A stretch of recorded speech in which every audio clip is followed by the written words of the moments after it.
It's Monday and I've come back to the apiary to have a look and see if the bees have taken down any of the sugar syrup I gave to them yesterday. And because I haven't finished the blog yet, I thought I'd bring you to the apiary with me so you could have a look for yourselves. Here we go again, hive number 1.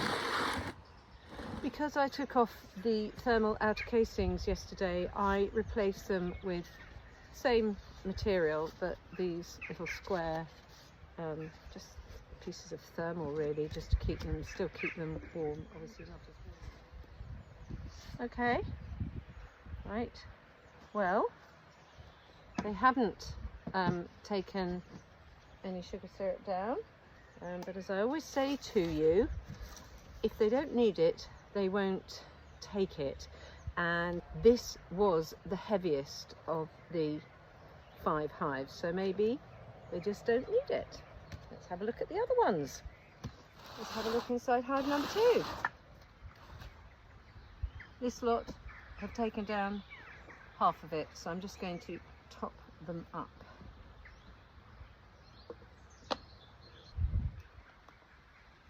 There you go. Every hive has different needs. Hive number 3.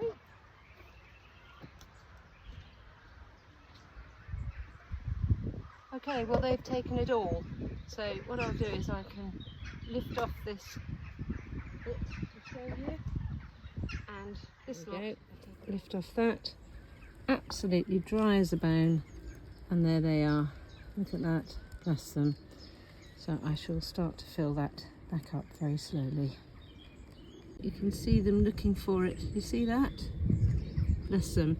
So I'm going to pour it in very slowly, and you can see why I have to pour it in slowly, because they're all going to have to gradually go up as the sugar syrup level rises. So the bees have to go up with it. You don't want any of them drowning.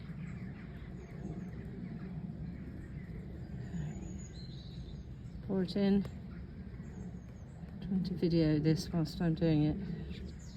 But you can see them, they'll start to go up, clamber back up.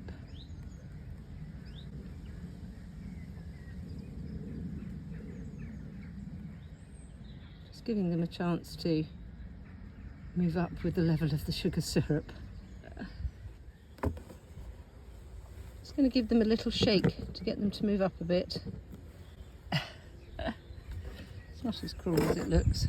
Saves the bees drowning. There you go. Just carry on. Just moves them up. So that is really a lovely example. You can see them taking it all up. You can see their little tongues going into the sugar syrup. Let me get there, let me get there. Me. Well, let's go inside hive number 4.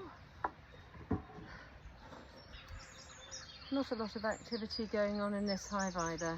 I'll turn it around so you can see. This one is the same as hive number 1. They've sort of made an attempt at it. They're there. They're not really taking it down very much. But that's okay. They obviously don't need it. Well done, girls. This one, if you remember, has the bigger feeder tray. It takes twice as much, so let's have a look and see what's going on in here. Oh yes, lots of action. They're very happy with this. So here it is. You can see there's a lot of action going on here.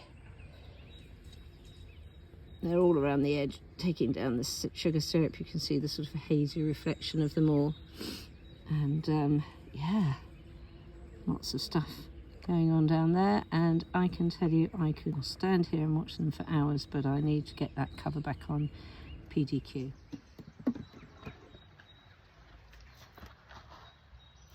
Well, that tells you that I was right to give them sugar syrup. Of the 5 hives, 3 have started taking it down. This one hasn't at all, number 1 and number 4. But the other 3 definitely have, and I just looked at Chalice's hive, which her hives are always strong, And even though that one was a lot heavier than this one, which was my heaviest and hasn't taken it down, they have started making a hole in the fondant icing. So here I go again. Please go and heft your hives, because the pollen isn't enough. The pollen is their protein, and the nectar is their carbohydrate, and that is what gives them the energy to fly. So with all the pollen in the world, if they haven't got the energy to go out and collect it, it's no good to them. Heft your hives.